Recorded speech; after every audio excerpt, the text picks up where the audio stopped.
Welcome to Bed Crime Stories podcast. I'm your host, T. What's up, everybody? Hope you're having a great day. Small request, if after listening to or watching the video you find you enjoyed it or learned something, do me a favor, smash that like button and subscribe to the channel. Now, let's dig in. Dennis Rader's daughter, Kerri Rawson, has been in high demand for a long time now on the true crime circuit. Unfortunately, Kerri had the traumatic experience of finding out at age 26 from an FBI agent who showed up at her door out of the blue one day to say that her dad was serial killer BTK. Kerri, along with the daughter of the Happy Face serialist Keith Jesperson, her name is Melissa Moore, well, they're the only children of such criminals who are currently speaking out about their experiences. And that's because it's a thankless role, as it continually stirs up their own trauma. People accuse them of seeking 15 minutes of fame through their father's unspeakable crimes. Some continue to insist that they and their mothers had to have known their dads were doing these horrible things. And some unfairly expect them to answer for their father's crimes. Kerri was on Surviving the Survivor recently to answer questions about what the family of accused serial killer Rex Heuermann may be going through right now, what advice she has for them, and what other people can do to make their journey through this nightmare less damaging. Kerri's advice comes at a good time, as it's come out today in the news that Heuermann's wife, Asa Ellerup, no longer feels okay walking down her street in Massapequa Park. Ellerup said through tears to the New York Post, quote, "Look, I don't want to walk down the street. I heard what people said about us. I heard it. I heard the other people in the neighborhood. They want the house bulldozed. Do you understand? Please, I can't talk anymore." End quote. Kerri's sage advice is this. 1. Asa and her 2 adult children should immediately seek trauma therapy. And I'm going to say that I agree, because they are all clearly suffering, and by the looks of things, they haven't been treated very well by law enforcement, who dumped the horrendous news on them on July 13th, immediately removed them from their home, and then proceeded to tear up their home inside and out looking for evidence. The 3 of them have been on a roller coaster ride from hell ever since. None of us can imagine what that's like. Kerri also said the family should not be staying in that house, as it is a crime scene. Victims may have died there, and looking at the condition of it, it does seem unsuitable for habitation.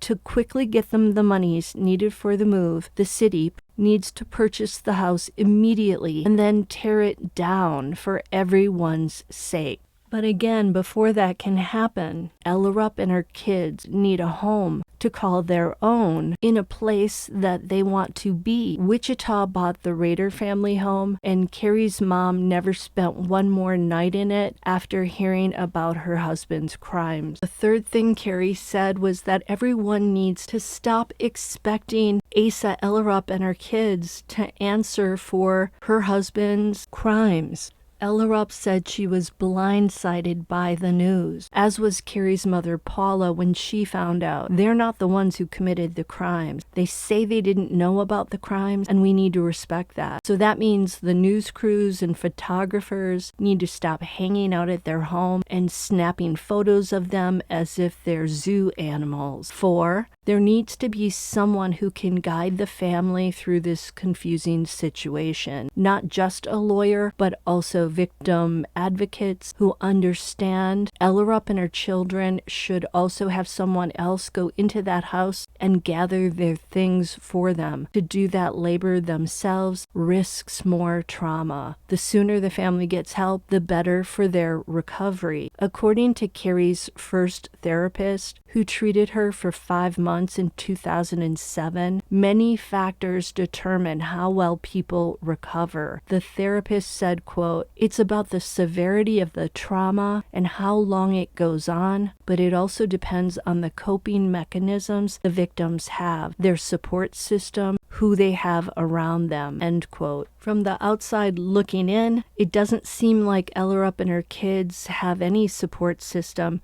aside maybe from her elderly father and her lawyer. The only other person stepping up is Melissa Moore. She launched that GoFundMe campaign for 59-year-old Asa Ellerup 5 days ago. So far, the campaign has raised $24,609. I'll leave a link to it in the description. Also on the Surviving the Survivor show were Dr. Ann Burgess, who's worked with the FBI Academy special agents to study serial offenders, Laura Richards, who worked for a decade analyzing violent crime at the New Scotland Yard, and a man named Mark S., who I believe was part of the FBI's Behavioral Analysis Unit. Unfortunately, that particular show did not share his details in the description. I want to share key details from the discussion, which was about whether or not Rex Heuermann could have harmed more victims. All of the experts said that if he is guilty of these crimes, then he didn't start offending at age 46, which is the age he was in 2010. The 3 Gilgo Beach victims who he's accused of harming all died between 2009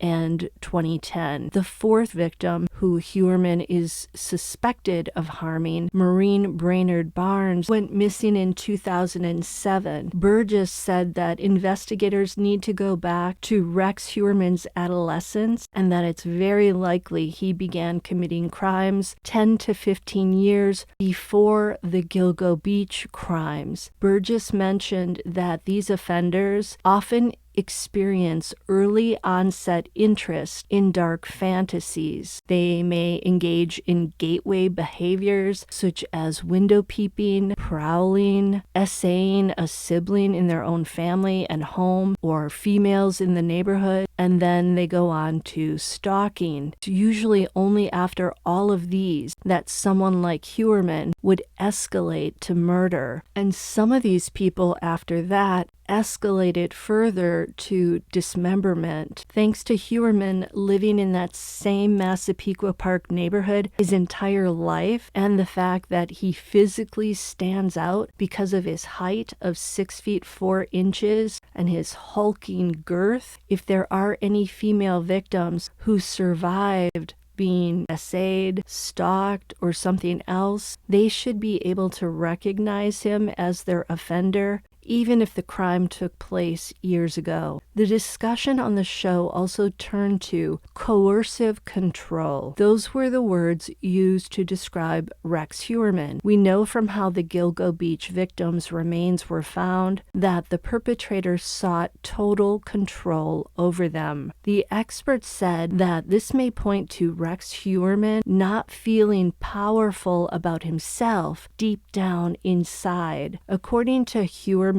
bail document, victim Maureen Brainerd Barnes, who was the first of the Gilgo 4 to vanish in 2007, she was restrained by 3 leather belts, one of which was used to tie her feet, ankles, and her legs together. It was with Brainerd Barnes that the belt with the initials WH was found. Perhaps that's why Heuermann switched from belts to clear or white duct tape when he allegedly did in his next victim, Melissa Bartholomew, Megan Waterman, and Amber Costello. Maybe he wanted to avoid leaving evidence like family initials on a belt at the crime scenes. Of course, he clearly didn't realize that he'd left one of his wife's hairs on Brainerd Barnes, 2 of his wife's hairs on Waterman, and another one on Costello. Now, some of these hairs were stuck to the either transparent or white duct tape that was wrapped around their bodies. The experts said that Heuermann's need to control his victims likely was also exerted on his family. That could have been economically, emotionally, or otherwise. I think this may explain why Ellerup was using food stamps to buy the family's groceries, why the house is so dilapidated. She likely didn't have much say about these things. I could be wrong, but we know he spent significant money on weapons, on that big walk-in vault, on escorts, on land in South Carolina, and a timeshare in Las Vegas. The experts agreed that if Heuerman were anything like Dennis Rader, then at times his family would have had to walk on eggshells around him. Rader had an explosive temper that once came out when his family was going through a great deal of stress. They'd all sat down to dinner for some homemade manicotti that Kerri's mother had prepared, and apparently Kerri's brother slammed his fists on the table, maybe for some playful reason, but the table went crashing down along with the manicotti. Rader was so livid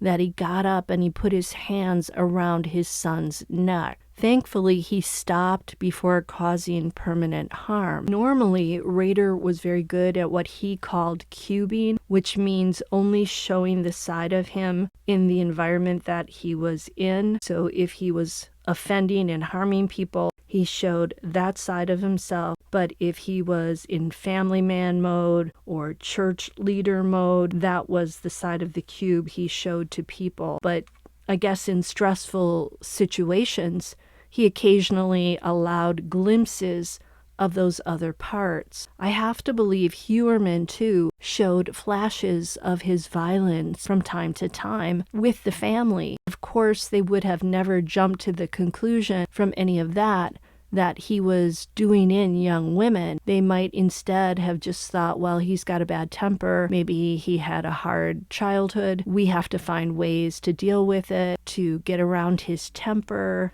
to cope with it, to de-escalate it. The panel on the show were also in agreement that it's very likely there are other victims out there. One of them might be a lady named Carmen Vargas from East Harlem. Her body was found dumped on the side of the Meadowbrook Parkway in the summer of 1989. That location is roughly 8 miles from where Rex Heuermann grew up and where he was living when he was arrested. Vargas's niece, Felicita Figueroa, recently spoke to PIX 11 News to share her aunt's story. Figueroa said, quote, "There are too many similarities. She was really little.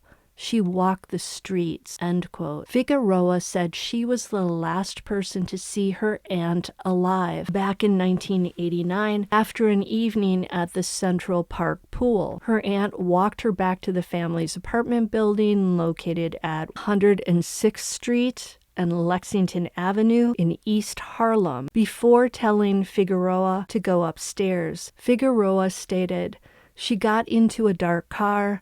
I was only like 12 years old, so I really couldn't see, but I could tell it was a white man with glasses," end quote. Note that Rex Heuermann would have been 25 years old in 1989. Then, on September 11th, 1989, an unidentified woman was discovered dead on the side of Meadowbrook Parkway. The victim wasn't identified for 3 years. After the family saw Crime Stoppers report in 1992, they called the Nassau County detectives who came to their home to see another relative. That other relative had the dental records for Carmen, and it turned out the body was Carmen's. The detective showed Figueroa a photo of her aunt's skull, which was missing some teeth. When she asked the detective what was with that, he said, "Whatever happened that night, she fought because 3 of her teeth were knocked out." Figueroa also said that a portion of her aunt's hyoid bone was missing in her neck. You may recall that a part of Shannon Gilbert's hyoid bone was also missing when her remains were found in 2011 on Oak Beach, which is adjacent to Gilgo Beach. Gilbert was among the 7 other sets of remains found along Ocean Parkway in Long Island after the Gilgo Beach 4 were discovered. Apparently in 1993, when another Long Island serial killer, how many do they have, Joel Rifkin, was arrested, the detectives pumped him for information about Carmen's death.